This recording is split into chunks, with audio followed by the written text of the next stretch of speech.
Isinya hanya minus, minus, minus, minus. Kita Indonesia di kuartal pertama masih plus. Sebelumnya kita plus 5. Kuartal pertama 2020 masih plus 2,97%. Plus. Tapi di kuartal kedua kita sudah akan jatuh minus. Kita harus ngomong apa adanya. Bisa minus 4,3% sampai mungkin 5.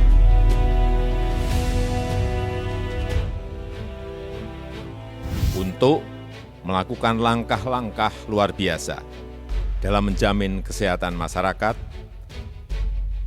menyelamatkan perekonomian nasional, dan stabilitas sistem keuangan.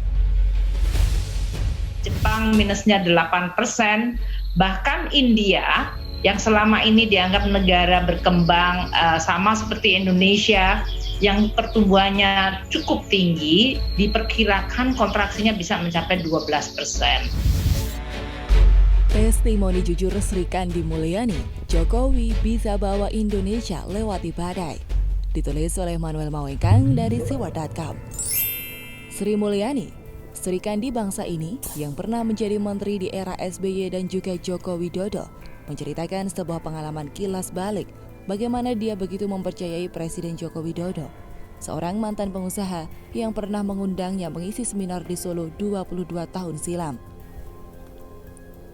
Sri Kandi Mulyani yang sudah banyak makan asam garam politik di Indonesia ini menjadi orang yang memberikan pengalaman dan pengakuan-pengakuan mengejutkan terkait kepercayaannya kepada Joko Widodo yang mengandalkan dirinya juga untuk mengisi kursi Menteri Ekonomi. Pada Menteri Keuangan Ibu Sri Mulyani Indrawati yang mendapatkan buah kepercayaan menjadi satu-satunya menteri terbaik dunia. Mereka yang sudah saling kenal selama 22 tahun ini menjadi harapan bagi masa depan bangsa Indonesia. Biarkan tukang nyinyir menggonggong, mereka tetap berjalan melampaui badai. Seperti Nabi Nuh yang terus-menerus membangun bahtera, meski mendapatkan cibiran bodoh, dungu, kopik, cebong, dan lain-lain. Pada akhirnya, sejarah dan Tuhanlah yang akan membuktikan bahwa mereka sedang menjalankan tugas yang mulia. Mereka sedang mempertahankan perekonomian bangsa ini. Menurut pengakuan Sri Mulyani, Joko Widodo berhasil melakukan strategi windfall dengan sangat baik. Lewat angin yang seharusnya menjatuhkan perekonomian, Joko Widodo pada 22 tahun yang lalu justru menggenjot produksi mebelnya, sehingga pendapatan dari mata uang dolar bisa diraih dan membuat perusahaannya bertahan. Pengalaman Joko Widodo inilah yang dijadikan kisah epik oleh Sri Kandi Mulyani.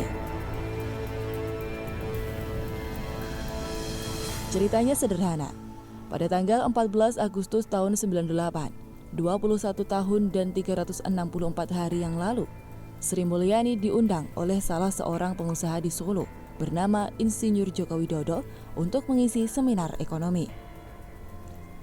Latar belakang Sri Mulyani diundang pada saat itu adalah Indonesia saat itu mengalami krisis ekonomi yang sangat dahsyat di era Soeharto yang disebut oleh media sebagai diktator terkorup sepanjang abad 21 ini.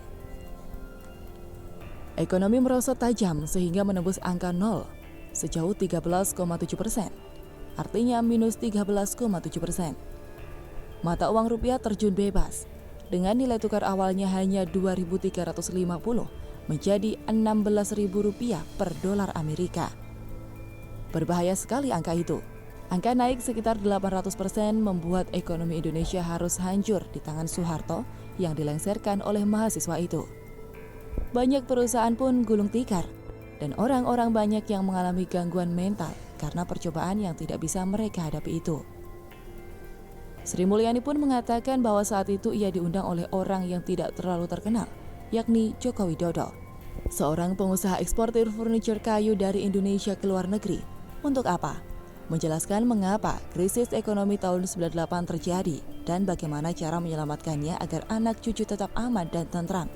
Joko Widodo disebut mendapatkan sebuah berkah lewat 1998, berhasil menaklukkan badai monster resesi ekonomi pada saat itu dalam skala perusahaannya.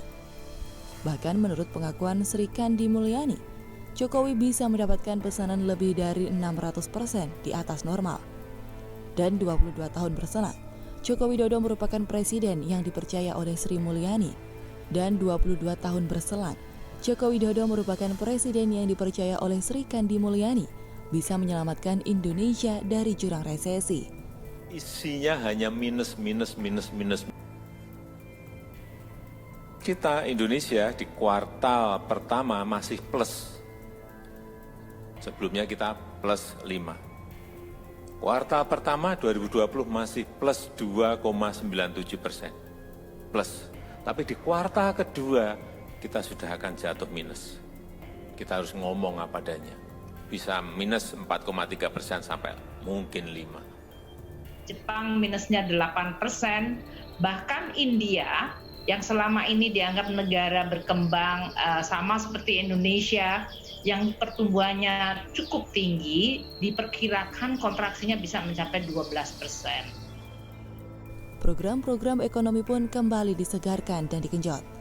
Dan Sri Mulyani memberikan harapan dan semangat kepada generasi muda untuk terus belajar, bekerja keras, jujur, dan cerdas. Sri Mulyani juga meminta generasi muda untuk memiliki mental baja, bukan mental tempe, dikit-dikit mewek, situ orang atau arang. Motivasi Sri Kandi Mulyani ini benar-benar mengena di hati kita semua. Sebagai generasi masa depan bangsa, para pelajar, jangan dikit-dikit ngambek karena internet kalian putus. Menteri Komunikasi, benerin dulu itu IndiHome agar generasi muda yang sedang home learning di rumah tetap mendapatkan pelayanan terbaik. Jangan biar pet gitu dong. Sri Kandi Mulyani menjadi sosok yang memberikan pengakuan ini, bukan karena dia ingin cari muka. Saya percaya itu, tapi dia sedang memberikan inspirasi yang bisa ia pelajari dari sosok presidennya yang luar biasa. Saya 22 tahun yang lalu kira-kira lagi ngapain ya? Saya ingatnya waktu itu saya harus diam di kosan sambil nunggu kerusuhan selesai. Nggak kuliah karena kondisi mencekam di Jakarta saat itu. Sekarang, Indonesia punya harapan baru.